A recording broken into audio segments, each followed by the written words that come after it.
Monsieur le Président, Donald Trump vous a récemment décrit comme un tigre de papier, affirmant que votre puissance est fictive, que vous ne faites que des promesses, sans impact réel.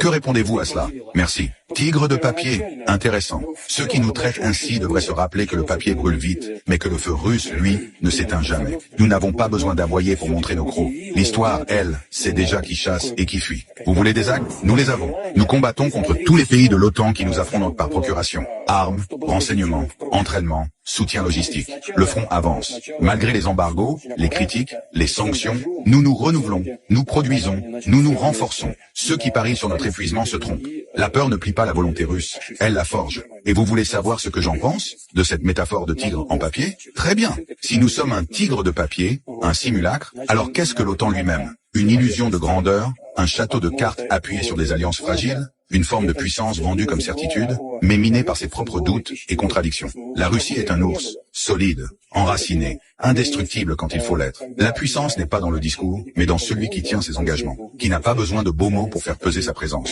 Ce sont nos actions, nos champs occupés, nos frontières affirmées, nos défenses prêtes, nos ennemis hésitants, qui parlent pour nous. Alors Trump, vous pouvez appeler la Russie comme vous voulez, tigre de papier, illusion, mythe. Mais quand vous verrez vos alliés reculer, vos bases menacées, vos finances vaciller, vous comprendrez que ce n'est pas une question de nom, mais de réalité. Nous ne reculerons pas. Nous ne faisons pas de promesses vaines. Et ceux qui sous-estiment la Russie apprendront, parfois de manière douloureuse, ce que cela coûte de défier une nation qui a retrouvé son honneur. Prenez